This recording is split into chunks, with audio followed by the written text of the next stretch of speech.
Salve a todos, salve a todas.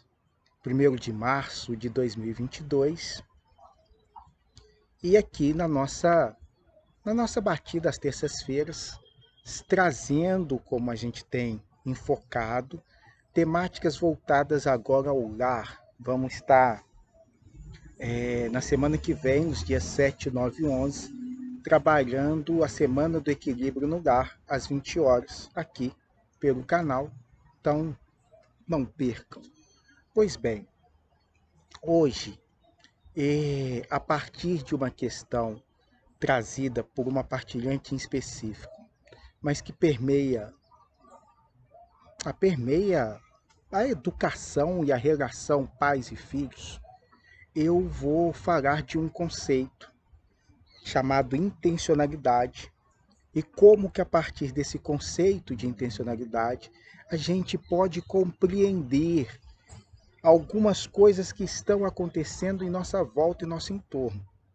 Vamos ver então se eu consigo ser claro o suficiente para falarmos desse conceito chamado intencionalidade e de como que a partir desse conceito da intencionalidade a gente pode auxiliar seu filho e esse processo nosso educativo pedagógico, essa responsabilidade que nós, enquanto pais, temos com os nossos filhos. No primeiro momento vai ser esse o recorte, e no segundo momento a gente vê se é possível fazer o desdobramento dos filhos para com os pais. Mas vamos lá, seguindo primeiramente por esse recorte. Intencionalidade é um conceito muito presente na filosofia. Mas nós não vamos por esse recorte da intencionalidade na sua perspectiva mais comum, mais utilizada, que é a intencionalidade como a consciência de alguma coisa, né? Então eu tenho ali uma intenção, todo ato seria intencional, toda consciência seria consciência de alguma coisa. Nós não vamos caminhar por esse caminho. Nós vamos voltar aqui atrás, lá no século XII, num filósofo chamado Pedro Abelardo. Pedro Abelardo era um francês, professor de filosofia, dos grandes professores de filosofia que a França teve, e encantava, disse que as aulas dele enchiam de pessoas, era um tanto quanto controvertido, boêmio, polêmico, enfim, Abelardo é uma figura muito interessante na história da filosofia. E ele cunha esse conceito de intencionalidade. A ideia dele de intencionalidade é, gente, é que eu não sou um especialista em Abelardo, tá? Então, por favor, relevem algumas questões. Mas a ideia dele de intencionalidade é uma discussão que está sendo feita com Agostinho a partir do livre-arbítrio. A partir da ideia de livre-arbítrio, o Agostinho está nos ensinando qual é a escolha do nosso ato moral. Escolha o bem ou escolha o mal. E o bem, a gente tem aqui alguns parâmetros do que seja, e o mal nós temos muitos outros parâmetros do que seja. É uma discussão posta no primeiro nível, no primeiro momento, muito aclarada. Tem os 10 mandamentos, eu firo os 10 mandamentos, estou fazendo mal. Isso, então, me leva a uma condição de pecado. Seguir as normativas que estão colocadas nos 10 mandamentos e depois no Novo Testamento, estou seguindo premissas benéficas e morais. O Abelardo, que era um grande problematizador, um filósofo livre, e que vem de outras marcações, assim também, de uma certa maneira, como o bispo de Hipona, ele vai dizer assim, mas a partir do quê? Que a gente vai condenar alguém pelo seu ato? Quem somos nós para saber... Mentira. Quem somos nós para saber qual é o ato? Isso a gente sabe.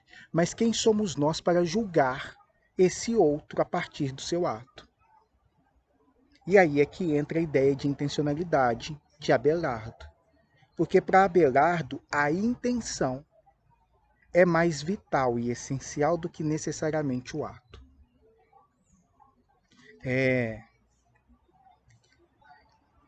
Que esses balanços bacanas que alguns filósofos nos remetem, nos proporcionam e nos lançam, né? Eu não quero problematizar por demais, mas a ideia que o filósofo francês está nos dando é: como é que a gente julga a ação do outro sem ser o outro? Como é que a gente repreende a ação do outro sem minimamente conhecer a intenção que a desencadeia? E é aqui que eu quero fazer o ponto e o recorte para conversar sobre os nossos filhos e os processos de desobediência de muitos deles. Alguns pais, algumas mães viram: meu filho não me obedece, meu filho não faz aquilo que eu mando, meu filho não faz aquilo que eu peço. E quando a gente para e entra em questões mais profundas, muitas vezes a gente depara com uma lógica, essa lógica da intencionalidade. Seu filho está fazendo rigorosamente aquilo que, em um certo sentido, você, seu marido, seus pais, ou seja, os avós dele, uma comunidade, um sistema, intenciona para que ele faça.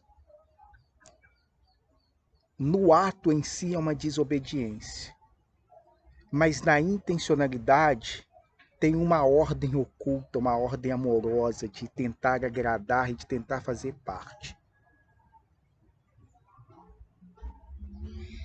O que significa isso e como é que a gente, aqui é o ponto, não tem a fórmula mágica, só é um chamado de atenção para esse outro lado, para observar as coisas nessa perspectiva, de como que, às vezes, muitas vezes, isso é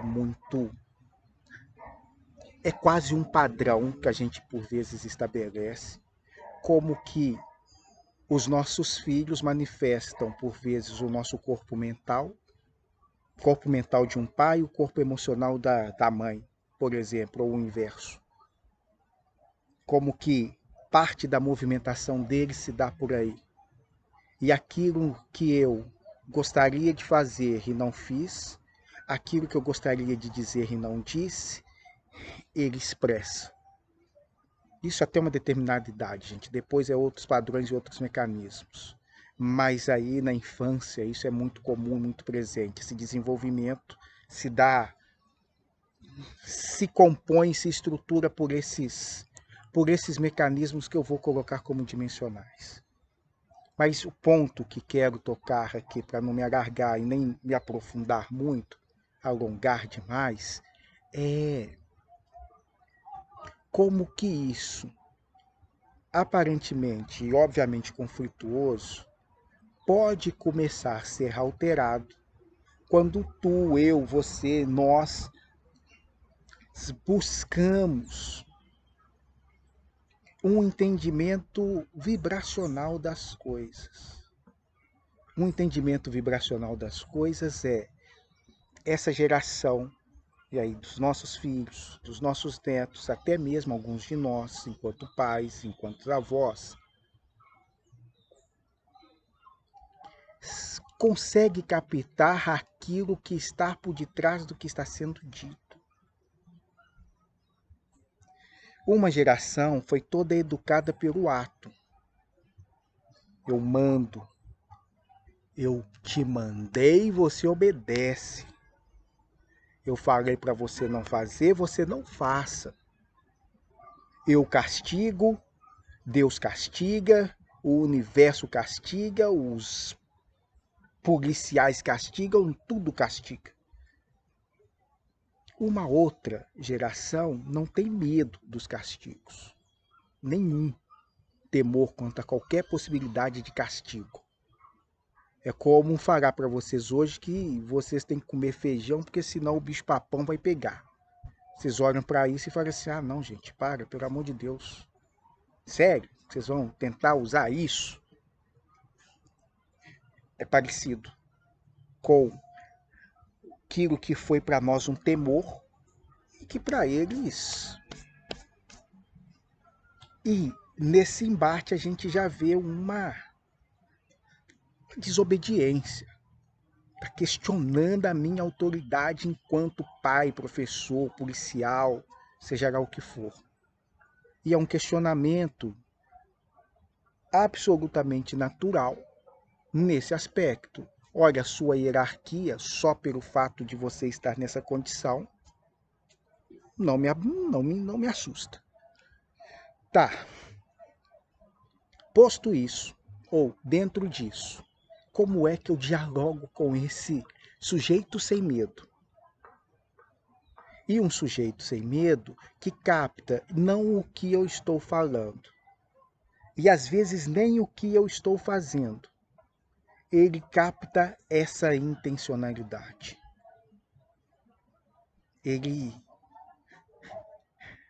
A minha intenção chega primeiro. A minha intenção é captada antes do que eu estou falando, antes do que eu estou fazendo, antes do que eu estou dizendo. É um processo, então, de reeducação. Eu preciso minimamente me reeducar. E para proporcionar esse meu processo de reeducação, eu preciso ser o mais sincero possível com esse outro. E essa sinceridade é normativa para esses seres. Eles obedecem, pelo menos eles compreendem. Fala comigo a verdade que eu entendo. Não entendendo, eu entro em uma outra lógica. Essa outra lógica que é a lógica da vontade. Então eu já sei o que é, sei como é que funciona e ainda assim quero fazer errado. Bom, isso é outra coisa. Mas nesse primeiro momento, dentro de uma faixa etária bem específica, quanto mais a gente conseguir chegar nessa sinceridade que nos habita, tocando e dialogando com o que ele capta, independente da idade, gente. Depende da idade. Olha, tá mentindo para mim. Eu não sei como é que eles veem, mas eles sabem e não obedecem. É uma possibilidade, é uma dica. A conversa franca, o mais direta possível. Não, gente, enquanto despejar o conceito é a intenção. Filho, eu não estou bem, mas eu vou melhorar. Filho, eu não estou bem, mas eu vou melhorar. É a partir de alguns diálogos que me chegaram. A mãe, o pai chorando, destrambelhado, completamente transtornado, falando pro menino que estava bem. Pô, tô vendo que não tá. Eu sou menino, mas tô vendo que não tá bem. Tô vendo que não tá bem. Não posso te deixar. Não vou sair, não vou embora. Você é meu pai, cara. Vou ficar com você. Não me interessa o que os outros estão falando, que eu tenho que ir para a escola, que eu tenho que fazer isso, que eu tenho que fazer aquilo. Não vou. Ele não está desobedecendo, cara. Ele está ali ao lado da referência que ele tem. E a manifestação dessa referência, se não for clara, complicado. E tentar educar seres assim, de fora, faça para lá, faça para cá, não dá. Eu me educo, ou eu sou sincero com as minhas limitações, e aí, a partir desse de dentro, minimamente eu dialogo com esses outros. Bom, parei aqui. Vou falar mais algumas outras coisas sobre esses processos de troca e vamos prosseando. Beijo grandes aí em todos.